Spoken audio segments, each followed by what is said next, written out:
ಪೊಲೀಸರು ಇನ್ವೆಸ್ಟಿಗೇಷನ್ ಕರೆಕ್ಟಾಗಿ ಮಾಡಿಲ್ಲ ಅನ್ನೋದು ನನಗೆ ಗೊತ್ತಾಯಿತು.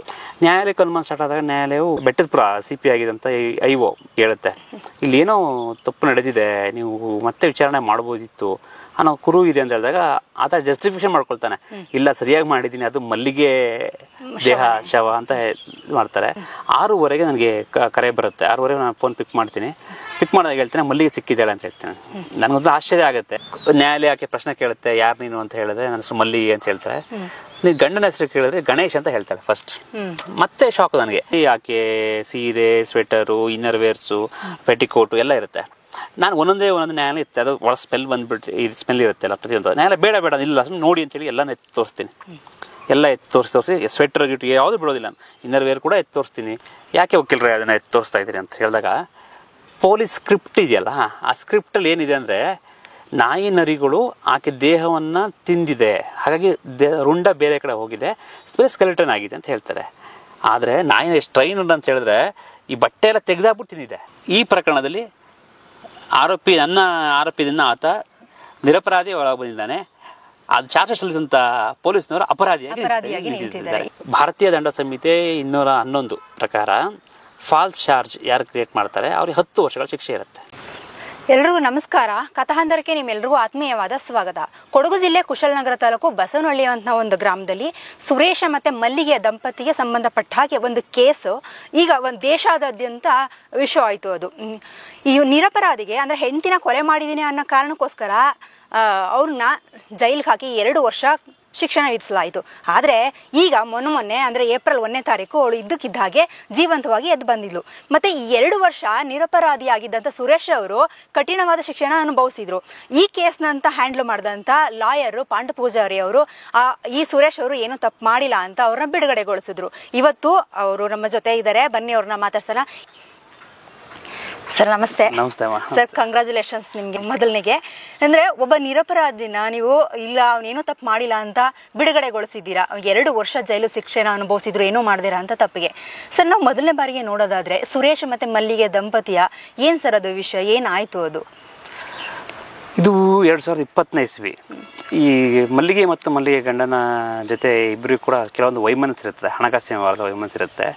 ಆಕೆಗೆ ಗಂಡ ಇಷ್ಟ ಇರೋದಿಲ್ಲ, ಬೇರೆ ಜೊತೆ ಹೊರಟೋಗಿರ್ತಾಳೆ. ಆದರೆ ಅದೇ ಸಮಯದಲ್ಲಿ ಬೆಟ್ಟದಪುರ ಲಿಮಿಟ್ಸ್, ಮೈಸೂರು ಜಿಲ್ಲೆ ಬೆಟ್ಟದಪುರ ಲಿಮಿಟ್ಸಲ್ಲಿ ಒಂದು ಸ್ಕೆಲಿಟನ್ ಸಿಗುತ್ತೆ. ಆ ಸ್ಕೆಲಿಟನ್ ಸಿಕ್ಕ ಸಂದರ್ಭದಲ್ಲಿ ಆ ಸ್ಕೆಲಿಟನ್ನು ಇವನೇ ಕೊಲೆ ಮಾಡಿರ್ಬೋದು ಅಂತ ಅನುಮಾನದ ಮೇಲೆ ಈತನ ಅರೆಸ್ಟ್ ಮಾಡಿ ಆತನ ಜೈಲಿಗೆ ಇಡ್ತಾರೆ. DNA ರಿಪೋರ್ಟ್ ಬರೋ ಮುಂಚೆನೇ ಜೈಲಿಗೆ ಹಾಕಿರ್ತಾರೆ. ಜೈಲಿಗೆ ಹಾಕಿ ಅವನು 1 ವರ್ಷ 7 ತಿಂಗಳು ಜೈಲಿಗೆ ಇರ್ತಾನೆ. ತದನಂತರ ಯಾರು ಬೇರೆ ವ್ಯಕ್ತಿ ಮುಖಾಂತರ ನನ್ನ ಪರಿಚಯ ಆಗುತ್ತೆ, ಗಾಂಧಿ ನನ್ನ ಪರಿಚಯ ಆಗ್ತಾರೆ. ಪರಿಚಯ ಆದ ನಂತರ ಆರೋಪಿ ತಂದೆ ಸುರೇಶ್ ತಂದೆ ಪರಿಚಯ ಆಗ್ತಾರೆ. ಅವ್ರಿಗೆ ನನಗೆ ಸ್ಟಾರ್ಟಿಂಗ್ ಬಂದಾಗ ನನಗೆ ಕೂಡ ಅನುಮಾನ ಇತ್ತು, ಅದು ಸ್ಥಳದ ಎಲ್ಲ ಆರೋಪಿಗಳು ನಾವು ಕೊಲೆ ಮಾಡಿಲ್ಲ ಅಂತ ಹೇಳ್ಬೋದು ಅಥವಾ ಏನಾಗಿರ್ಬೋದು ಅಂತ ಅನಿಸ್ತಾ ಇತ್ತು. ಅಲ್ಲಿ DNA ರಿಪೋರ್ಟ್ ನೋಡೋ ತನಕ ನನಗೆ ಅದು ಇದು ಕಾನ್ಫಿಡೆನ್ಸ್ ಬಂದಿರಲಿಲ್ಲ, ಅವ್ನು ಹೇಳೋ ಮಾತು ಸತ್ಯ ಬಂದಿರಲಿಲ್ಲ. ಹೈಕೋರ್ಟಿಂದ ಬೇಲ್ ಬಂದ ನಂತರ ನಾನು ಎಂಟೈರ್ ಚಾರ್ಜ್ ಶೀಟ್ ಕೊಟ್ಟಿರ್ತಕ್ಕಂಥ ಚಾರ್ಜ್ ಶೀಟ್ನ ಪರಿಶೀಲನೆ ಮಾಡಿದಾಗ ಕುರುಗಳು ಸಿಗ್ತಾ ಹೋಗ್ತು ಒಂದಾಗಿ. ಏನಕ್ಕೆ ಪೊಲೀಸರು ಇನ್ವೆಸ್ಟಿಗೇಷನ್ ಕರೆಕ್ಟಾಗಿ ಮಾಡಿಲ್ಲ ಅನ್ನೋದು ನನಗೆ ಗೊತ್ತಾಯಿತು. ಯಾಕಂದ್ರೆ ನಾನು 1 ವರ್ಷಗಳ ಕಾಲ HD ಕೋಟೆಯಲ್ಲಿ ಪಬ್ಲಿಕ್ ಪ್ರಾಸಿಕ್ಯೂಟರ್ ಆಗಿ ಕೆಲಸ ನಾನು ನಿರ್ವಹಿಸಿದ್ದೆ. ಹಾಗಾಗಿ ಚಾರ್ಜ್ ಶೀಟ್ನ ಸ್ಕ್ರೂಟಿನಿ ಮಾಡೋದು ನನಗೆ ಗೊತ್ತಿತ್ತು. ಸ್ಕ್ರೂಟಿನಿ ಮಾಡೋಬೇಕಾದ್ರೆ ತುಂಬ ಲೂಪೋಸ್ ಇದು ಕಾಣ್ತಾ ಇತ್ತು. ಮತ್ತು ಇವನ್ನ ಹೈಕೋರ್ಟಲ್ಲಿ ನನ್ನ ಸ್ನೇಹಿತರಂತ KG ಕುಮಾರ್ ಅಂತ ಒಬ್ಬರು ವಕೀಲರಿದ್ದಾರೆ, ಅವ್ರ ಮುಖಾಂತರ ನಾನು ಅವನಿಗೆ ಬೇಲ್ ಕೊಡಿಸಿದ ನಂತರ ಆತ ಬಂದಾಗ ಕೂಡ ಅವನು ವಿಚಾರಣೆ ಮಾಡಿದೆ, ಜೊತೆಗೆ ತಂದೆ ವಿಚಾರಣೆ ಮಾಡಿದೆ, ತಾಯಿ ವಿಚಾರಣೆ ಮಾಡಿದೆ, ಮತ್ತು ಮಕ್ಕಳನ್ನ ಕೇಳಿದೆ. ಮತ್ತು ಅವ್ರು ಹೇಳೋ ವಿಷಯಕ್ಕೂ ಚಾರ್ಜ್ ಶೀಟಲ್ಲಿರ್ತಕ್ಕಂಥ ವೀಕ್ನೆಸ್ಗೂ ಹೋಲಿಕೆ ಕಂಡು ಬರ್ತಾ ಇತ್ತು. ಇದನ್ನು ನ್ಯಾಯಾಲಯ ಗಮನಕ್ಕೆ ನಾನು ತೊಗೊಂಡ್ಬಂದೆ. ಬಟ್ ಆದರೆ ನ್ಯಾಯಾಲಯ ಏನು ಹೇಳ್ತಾ ಹೇಳಿದ್ರೆ ಕೇವಲ DNA ಬಂದಿರತಕ್ಕಂಥದ್ದು ನಾಟ್ ಸಫಿಷಿಯೆಂಟ್ ಅಂತ ಬಂದಿದೆ. ನಾಟ್ ಸಫಿಷಿಯೆಂಟ್ ಅಂತ ಹೇಳಿದ್ರೆ ಮ್ಯಾಚ್ ಆಗ್ತಾನೆ ಇರ್ಬೋದು ಅಥವಾ ಕೊಟ್ಟಿರತಕ್ಕಂಥ ಮೆಟೀರಿಯಲ್ ಸಾಕಾಗ್ತಾನೆ ಇರ್ಬೋದು, ಆ ಅರ್ಥದಲ್ಲೂ ಹೇಳ್ಬೋದು ಅಂತ ಹೇಳ್ತಾರೆ, ತಜ್ಞರು ಹೇಳ್ತಾರೆ. ಸೊ ನಾನೇನು ಮಾಡಿದೆ, ಅದನ್ನು ಕೇಳಿದ ಸಂದರ್ಭದಲ್ಲಿ ಅದು ಬೇಡ, ಸರ್ಕಮ್ಸ್ಟೆನ್ಷಿಯಲ್ ಎವಿಡೆನ್ಸ್ ಪ್ರೂವ್ ಮಾಡಬೇಕು ಅಂತ ಹೇಳಿ ನ್ಯಾಯಾಧೀಶರು ಹೇಳ್ತಾರೆ. ಇದಾದ ನಂತರ ಏನು ಹೇಳ್ತಾರೆ, ನಟೇಶ್ ಅಂತ ಒಬ್ಬ ವ್ಯಕ್ತಿ ಬರ್ತಾನೆ. ನಟೇಶ್ ಅನ್ನೋ ವ್ಯಕ್ತಿ ಯಾರು ಅಂತ ಹೇಳಿದ್ರೆ ಈ ಸ್ಕೆಲಿಟನ್ ಸಿಕ್ಕ ಸಂದರ್ಭದಲ್ಲಿ ಕಂಪ್ಲೇಂಟ್ ಕೊಟ್ಟಿರ್ತಾರೆ. ಅವನು ಆತ ಏನು ಹೇಳಿಕೆ ಕೊಡ್ತಾನೆ ಅಂದರೆ, ನಾನು ಯಾವುದೇ ಥರದ ಕಂಪ್ಲೇಂಟ್ ಕೊಟ್ಟಿಲ್ಲ, ಖಾಲಿ ಸೇನ್ ಹಾಕಿದ್ದೀನಿ, ಇದು ಯಾವ ಬಾಡಿ ಕೂಡ ನಾನು ನೋಡಿಲ್ಲ ಅಂತ ಹೇಳ್ತಾನೆ. ಸ್ಕೆಲಿಟನ್ ಕಡೆಯವರ ಸರ್, ಕಡೆ ಸ್ಕೆಲಿಟನ್ ಜಾಗದ ಜಮೀನು ಓನರ್. ಅಲ್ಲಿ ಅನುಮಾನಗಳು ಸ್ಟಾರ್ಟ್ ಆಗ್ತಾ ಹೋಗ್ತದೆ. ಅದಾದ ನಂತರ ಮಾಜರ್ ವಿಟ್ನೆಸ್ ಬರ್ತಾರೆ. ಮಾಜರ್ನವ್ರು ನಾವು ಯಾವ್ದು ಸೈನ್ ಮಾಡಿಲ್ಲ ಅಂತ ಹೇಳ್ತಾರೆ. ಮಾಜರ್ ಸ್ಕೆಲ್ಟನ್ನಲ್ಲಿ ಮಾಜರ್ ಮಾಡಬೇಕಾದ್ರೆ ಇವೆಲ್ಲ ಒಂದೊಂದೇ ಕುರುಗಳು ಸಿಗ್ತಾ ಒಂದು ಸಮಯದಲ್ಲಿ ನ್ಯಾಯಾಲಯಕ್ಕೂ ಅನುಮಾನ ಸ್ಟಾರ್ಟ್ ಆಗುತ್ತೆ. ನ್ಯಾಯಾಲಯಕ್ಕೂ ಅನುಮಾನ ಸ್ಟಾರ್ಟ್ ಆದಾಗ ನ್ಯಾಯಾಲಯವು ಬೆಟ್ಟದಪುರ CP ಆಗಿದ್ದಂಥ IO ಪ್ರಕಾಶ್ ಅವ್ರನ್ನ ಕರೆಸಿ ಕೇಳುತ್ತೆ, ಇಲ್ಲೇನೋ ತಪ್ಪು ನಡೆದಿದೆ, ನೀವು ಮತ್ತೆ ವಿಚಾರಣೆ ಮಾಡ್ಬೋದಿತ್ತು ಅನ್ನೋ ಕುರು ಇದೆ ಅಂತ ಹೇಳಿದಾಗ ಆತ ಜಸ್ಟಿಫಿಕೇಶನ್ ಮಾಡ್ಕೊಳ್ತಾನೆ, ಇಲ್ಲ ಸರಿಯಾಗಿ ಮಾಡಿದ್ದೀನಿ, ಅದು ಮಲ್ಲಿಗೆ ದೇಹ ಶವ ಅಂತ ಮಾಡ್ತಾರೆ. ಸೊ ವಿಚಾರಣೆ ಇದೆ, ಆಗಲೇ 8 ಜನ ವಿಟ್ನೆಸ್ಗಳ ವಿಚಾರಣೆ ನಡೆದಿರುತ್ತೆ. ಇವರು ಯಾರು ಸುರೇಶ್ ಅವ್ರ ಅತ್ತೆ ಮಲ್ಲಿಗೆ ಮಕ್ಕಳು ಮತ್ತು ಸಾಂದರ್ಭಿಕ ಸಾಕ್ಷಿಗಳು ಯಾರು ಇದ್ರೆ ಅವ್ರು ಮಾಡಿರ್ತಾರೆ. ಈ ಸಮಯದಲ್ಲಿ ಏಪ್ರಿಲ್ 1ನೇ ತಾರೀಕು ಸಂಜೆ 4:45 ಗಂಟೆಗೆ ಸುರೇಶ್ ನನಗೆ ತುಂಬ ಸಲ ಕಾಲ್ ಮಾಡಿರ್ತಾನೆ. ನನ್ನ ಆರ್ಗ್ಯುಮೆಂಟ್ ಇತ್ತು, ಹಾಗಾಗಿ ನಾನು ಫೋನ್ ಎತ್ತಕ್ಕಾಗಿರಲಿಲ್ಲ. 6:00 ನನಗೆ ಕರೆ ಬರುತ್ತೆ. 6:00 ನಾನು ಫೋನ್ ಪಿಕ್ ಮಾಡ್ತೀನಿ. ಪಿಕ್ ಮಾಡಿದಾಗ ಹೇಳ್ತೇನೆ ಮಲ್ಲಿಗೆ ಸಿಕ್ಕಿದ್ದಾಳೆ ಅಂತ ಹೇಳ್ತೇನೆ. ನನಗೊಂದು ಆಶ್ಚರ್ಯ ಆಗುತ್ತೆ. ನಿಮ್ಗೆ ಅನ್ಸುತ್ತೆ ಸರ್ ಇವ್ರು ಬದುಕಿರ್ಬೋದು ಎಲ್ಲೋ ಅಂತ? ಅವ್ನು ಹೇಳೋ ಕಾನ್ಫಿಡೆನ್ಸ್ ಆಗಿತ್ತು, ಅವರು ಬದುಕಿದ್ದಾರೆ ಅಂತ ಹೇಳೋ ಕಾನ್ಫಿಡೆನ್ಸ್ ಆಗಿತ್ತು. ಸಡನ್ ಏನಾಯ್ತು, ಸಂಜೆ ರಾತ್ರಿ 6:30 ಹೆಣ್ಮಗು ಬೇಡ, ಕೆಲಸ ಮಾಡಪ್ಪ, ನೀವು ಮಡಿಕೇರಿ ಠಾಣೆಗೆ ಅವ್ರು ಹ್ಯಾಂಡ್ ಓವರ್ ಮಾಡಿ, ನಾನು ಬೆಳಿಗ್ಗೆ ಬೇಗ ಬರ್ತೀನಿ, ನಾನು ಅಲ್ಲಿಗೆ ಬರ್ತೀನಿ ಅಂತ ಹೇಳಿ ಸಂಜೆ ಬೆಳಗಿನ ಜಾವ ನಾನು 6:30 ಹೊರಟಿ ಕುಶಾಲನಗರ ಕೂಡಿಗೆ ಗ್ರಾಮೀಣ ಪೊಲೀಸ್ ಠಾಣೆ ವ್ಯಾಪ್ತಿಗೆ ಹೋದಾಗ ಸಂದರ್ಭದಲ್ಲಿ ಒಂದು ಆಶ್ಚರ್ಯ ಸಂಗತಿ ಅಂದರೆ ಪೊಲೀಸ್ನವರು ಯಾರಿಗೂ ಗೊತ್ತಿಲ್ಲ ಮಲ್ಲಿಗೆ ಯಾರು ಅಂತ ಹೇಳಿ, ನಮ್ಮ ಸ್ಟೇಷನ್ಗೆ ಯಾರು ಬಂದಿಲ್ಲ ಅಂತ ಹೇಳ್ತಿದ್ದಾರೆ. ಇವರು ಹೇಳಿ ನಮ್ಮ ಅಕ್ಯೂಸ್ ಹೇಳೋ ಪ್ರಕಾರ ಮಡಿಕೇರಿ ಪೊಲೀಸ್ನವರು ರಾತ್ರಿ 9:10 ಗಂಟೆಗೆ ಕುಶಾಲನಗರ ಗ್ರಾಮ ಠಾಣಾ ವ್ಯಾಪ್ತಿಯವರಿಗೆ ಹ್ಯಾಂಡ್ ಓವರ್ ಮಾಡಿದ್ವಿ ಅವಳನ್ನ ಹೇಳ್ತಾರೆ. ಆದರೆ ನಾನು 10:30 11 ಗಂಟೆ ಆದರೂ ಕೂಡ ನನಗೆ ಆಕೆಗೆ ಸುಳಿವೇ ಸಿಗೋದಿಲ್ಲ. ಯಾವ ಪೊಲೀಸರು ನನ್ನ ವಿಷಯ ಹೇಳ್ತಾ ಇಲ್ಲ. ಅವ್ರು PSIಗೆ ಫೋನ್ ಮಾಡ್ತಾ ಇದ್ದೀನಿ, ಫೋನ್ ಪಿಕ್ ಮಾಡ್ತಾ ಇಲ್ಲ. ನನಗೆ ಅನುಮಾನ ಸ್ಟಾರ್ಟ್ ಆಯಿತು, ಏನೋ ಮಾಡ್ತಾ ಇದ್ದಾರೆ ಇಲ್ಲಿ ಅಂತೇಳಿ. ಆ ಸಂದರ್ಭದಲ್ಲಿ ಅಲ್ಲಿ ಇದ್ದವ್ರು ಯಾರೋ ಅಲ್ಲಿ BG ಪ್ರಕಾಶ್ ಅವರು ಸರ್ ಈಗ ಕುಶಾಲನಗರ ಟೌನಲ್ಲಿ ಇದ್ದಾರೆ ಅಂತ ಹೇಳ್ತಾರೆ. ಸೊ ನನಗೆ ಆವಾಗ ಭಯ ಸ್ಟಾರ್ಟ್ ಆಯಿತು. ಯಾಕಂದರೆ ಆಕೆನೇ ಇಲ್ಲಿ ಇದ್ದಾಳೆ ಅಂದಮೇಲೆ, ಈ ಪೊಲೀಸ್ನವ್ರ ಜೊತೆ ಇದ್ದಾಳೆ ಅಂದಮೇಲೆ ಹೇಗೆ ಬಿಟ್ಕೊಡ್ತಾರೆ ಅದನ್ನು, ಏನೋ ಹೊನ್ನಾರ ಇದೆ ಅಂತೇಳಿ ತಕ್ಷಣ ನಾನೇನು ಮಾಡಿದೆ, ನನ್ನ ಸ್ನೇಹಿತರು ಹಿರಿಯರಾದಂಥ PG ರಾಘವೇಂದ್ರ ಅಂತ ವಕೀಲರಿದೆ, ಅವ್ರ ಮುಖಾಂತರ ನ್ಯಾಯಾಲಯದಲ್ಲಿ ಮುಂಗಡ ಅಡ್ವಾನ್ಸ್ಮೆಂಟ್ ಅಪ್ಲಿಕೇಶನ್ ಹಾಕಿ ನ್ಯಾಯಾಲಯಕ್ಕೆ ಗಮನಕ್ಕೆ ತೊಗೊಬರ್ತೀನಿ ಇದನ್ನು. ಸೊ ಅವ್ರು ಹೇಳಿದ ತಕ್ಷಣ ನ್ಯಾಯಾಲಯ ಅದನ್ನು ಭಾಳ ಗಂಭೀರ ತೊಗೊಂಡು 12:30 1 ಗಂಟೆಗೆ ಕರೆಕ್ಟಾಗಿ ಬೆಟ್ಟದಪುರ ಪೊಲೀಸ್ ಕರೆದುಬಿಟ್ಟು ಇವಾಗ ಸಂಜೆ ಎಷ್ಟೊತ್ತಾಗಲಿ ಆಕೆ ಅಲ್ಲಿದ್ದಾಳೆ ಅಂದರೆ ಕರ್ಕೊಂಬರ್ಬೇಕು ಅಂದ್ಬಿಟ್ಟು ಸಡನ್ನಾಗಿ SP ಅವ್ರಿಗೆ ಮೇಲ್ ಮಾಡುತ್ತೆ ಅವ್ರ ಡಾಕ್ಯುಮೆಂಟ್. ಇದು ಫ್ರೀ 1 hour 2 ಗಂಟೆ ಸ್ಟೋರಿ ಸಡನ್ನಾಗಿ ಮೇಲ್ ಮಾಡಿದ ತಕ್ಷಣ ಏನಾಯಿತು, ನನಗೆ ಇಲ್ಲಿ ಸುವರ್ಣ ಚಾನಲ್ ರವಿ ಅನ್ನೋರು SP ನಂಬರ್ ಕೊಡ್ತಾರೆ. ತಕ್ಷಣ SP ಫೋನ್ ಮಾಡ್ತೀನಿ, ಈ ಥರ ವಿಷಯಗಳು ಹೇಳ್ತೀನಿ. SP ಚೆನ್ನಾಗಿ ಸ್ಪಂದಿಸ್ತಾರೆ ನನಗೆ. ತಕ್ಷಣ ಅವ್ರು ಏನು ಮಾಡ್ತಾರೆ, ಆದ ನಂತರ 1:30 ನನಗೆ ASI ಕಾಲ್ ಮಾಡ್ತಾರೆ, PSI ಅವರು ಕಾಲ್ ಮಾಡ್ತಾರೆ ನನಗಂದರೆ. ಹೆಡ್ ಕಾನ್ಸ್ಟೇಬಲ್ ಫೋನ್ ಮಾಡಿ ನನಗೆ ಫೋನ್ ಕೊಡ್ತಾರೆ, ವಕೀಲರು ಯಾಕೆ ಆ ಥರ ಮಾಡ್ತಾಯಿದ್ದೀರಿ, ಕರ್ಕೊಂಬರ್ತೀವಿ, ನಮ್ಮದು ಇವತ್ತು ಫ್ಲಾಗ್ ಡೇ ಇತ್ತು, ಹಾಗೆ ತೊಂದರೆ ಆಗಿದೆ ಅಂತೇಳಿ. ಅಲ್ಲಿ ತನಕ ನಾನು ನೋಡಿಲ್ಲ. ನನಗೆ ಏನು ಆತಂಕ ಅಂದರೆ ನಾನು ಆಕೆ ಮುಖ ನೋಡಬೇಕು, ಬದುಕಿದ್ದಾಳೆ, ಫೋಟೋ ಮಾತ್ರ ನೋಡಿದ್ದೆ, ಆಮೇಲೆ ವಿಡಿಯೋ ಕೂಡ ನೋಡಿದ್ದೆ. ಬಟ್ ಅದು ನೇರವಾಗಿ ನೋಡಬೇಕು, ಆಕೆ ಕನ್ಫರ್ಮೇಶನ್ ಮಾಡ್ಕೋಬೇಕಲ್ಲ ಅಂತ ಹೇಳಿ. ಅದು ಕೊನೆಗೆ ಆಗಲಿಲ್ಲ, ನನಗೆ ನೋಡೋಕ್ಕಾಗಲಿಲ್ಲ. ಅಲ್ಲಿ ಜಡ್ಜ್ ಏನೋ ಹೇಳಿದ್ರು ನನಗೆ, ಆಕೆನ ಕರ್ಕೊಂಡು ಫ್ಯಾಮಿಲಿ ಯಾರಿದ್ದಾರೆ ಅವ್ರ ಆರೋಪಿ ಫ್ಯಾಮಿಲಿನ ಕರ್ಕೊಂಡ್ಬರ್ಬೇಕು ಅಂತ ಹೇಳಿದ್ರು. ನಾನು ಮತ್ತೆ ಎಲ್ಲ ನಮ್ಮ ಕಕ್ಷಿದಾರರನ್ನ, ಅವ್ರ ಫ್ಯಾಮಿಲಿನ, ತಂದೆ ತಾಯಿ ಮಕ್ಕಳನ್ನ ಕರ್ಕೊಂಡು ಮೈಸೂರಿಗೆ ಹೋದೆ. ಸಂಜೆ 6:20ಕ್ಕೆ 6:15ಗೆ ಕೋರ್ಟ್ ಓಪನ್ ಆಗುತ್ತೆ. ಮತ್ತೆ ಪುನಃ ಆಕೆ ಕರ್ಕೊಂಡ್ಬಂದ ಸಂದರ್ಭದಲ್ಲಿ ಆಕೆನ ಅಲ್ಲೇ ನಾನು ಕೋರ್ಟಲ್ಲಿ ನೋಡ್ತಕ್ಕಂಥದ್ದು. ಸೊ ನ್ಯಾಯಾಲಯ ಆಕೆ ಪ್ರಶ್ನೆ ಕೇಳುತ್ತೆ, ಯಾರು ನೀನು ಅಂತ ಹೇಳಿದ್ರೆ ನನ್ನ ಹೆಸರು ಮಲ್ಲಿಗೆ ಅಂತ ಹೇಳ್ತಾರೆ. ನೀವು ಗಂಡನ ಹೆಸರು ಕೇಳಿದ್ರೆ ಗಣೇಶ್ ಅಂತ ಹೇಳ್ತಾಳೆ ಫಸ್ಟ್. ಮತ್ತೆ ಶಾಕ್ ನನಗೆ, ಗಣೇಶ್ ಅಂತ ಹೇಳಿದಲ್ಲ ಕೇಶ ಅಂತ ಹೇಳ್ತಾರೆ. ಮತ್ತೆ ಆಮೇಲೆ ಹಾಗಾದ್ರೆ ಅವನೇ ರಾಮ ಅಲ್ಲಿ ಆರೋಪಿ ಸ್ಥಾನದಲ್ಲಿ ನಿಂತಿದ್ದಾನ ಅಂದರೆ ನನ್ನ ಮೊದಲನೇ ಗಂಡ ಸುರೇಶ್ ಅಂತ ಹೇಳ್ತಾಳೆ. ಅವ್ರು ಸ್ವಲ್ಪ ಸಮಾಧಾನ ಆಯಿತು. ನನ್ನ ಮಗ ನನ್ನ ತಾಯಿ ಅಂತ ಹೇಳಾದ್ಮೇಲೆ ನ್ಯಾಯಾಲಯ ಮನವಿ ಮಾಡ್ಕೊಂಡು ಅದನ್ನು ರೆಕಾರ್ಡ್ ಸ್ಟೇಟ್ಮೆಂಟ್ ಮಾಡಿಕೊಂಡು ಆಕೆನ ಸ್ಟೇಟ್ ವುಮೆನ್ ಹೌಸ್ ಮೈಸೂರಿನಲ್ಲಿ ಇರತಕ್ಕಂಥದ್ದಲ್ಲಿ ಅಲ್ಲಿ ಬಿಡುತ್ತೆ. ಮತ್ತು ಮಾರನೇ ಬೆಳಿಗ್ಗೆ SP ಅಲಾಂಗ್ ವಿತ್ IOಗಳು ಜಿತೇಂದ್ರ ಕುಮಾರ್, BG ಪ್ರಕಾಶು, ಮತ್ತು ಪ್ರಕಾಶ್ ಎತ್ತಿಮನಿ ಮತ್ತು ಮಹೇಶ್ ಕುಮಾರ್, ಇಷ್ಟು ಜನ IOಗಳು ಇರ್ತಾರೆ. ಅದರಲ್ಲಿ ಇನ್ವೆಸ್ಟಿಗೇಷನ್ ಆಫೀಸರ್ ತನಿಖೆ ಮಾಡಿದಂಥ UDRಯಿಂದ ಇಲ್ಲಿ ತನಿಖೆ ಮಾಡಿದಂಥವ್ರು. ಇವರನ್ನು ನಾಳೆ ಕಡ್ಡಾಯವಾಗಿರಬೇಕು, ನೀವು ಯಾವುದೇ ಎಕ್ಸ್ಪ್ರೆಷನ್ ಕೊಡೋಗಿಲ್ಲ ಅಂತೇಳಿ ಹೇಳುತ್ತೆ. ಸೊ ಎಲ್ಲರೂ ಬರ್ತಾರೆ. ಎಲ್ಲ ಬಂದಂಥದ್ದಲ್ಲಿ ಎಲ್ಲರೂ ಎಕ್ಸ್ಪ್ರೆಷನ್ ಕೊಡ್ತಾರೆ. ಅಲ್ಲೂ ಕೂಡ 3 ಜನ, ಅಲ್ಲಿ ಜಿತೇಂದ್ರ ಕುಮಾರ್ ಬರೋಲ್ಲ, ಮಹೇಶ್ ಕುಮಾರು, ಪ್ರಕಾಶ್ ಎತ್ತಿಮನಿ ಮತ್ತು ಪ್ರಕಾಶ್ BG 3 ಜನಕ್ಕೂ ಜಸ್ಟಿಫಿಕೇಶನ್ ಇರ್ತದೆ. ನಾವು ಕರೆಕ್ಟಾಗಿ ಮಾಡಿದ್ವಿ ವಿಡಿಯೋದಲ್ಲಿ. ನಮ್ದು ಇವ್ರ ದೇಹ ಬಂದ ತಕ್ಷಣ ಏನಂದರೆ ಸ್ಕೆಲಿಟನ್ ಪಕ್ಕದಲ್ಲಿ ಬಟ್ಟೆ ಬಿದ್ದಿರುತ್ತೆ. ಆ ಬಟ್ಟೆನ ಗುರುತಿಸಿದ್ರು.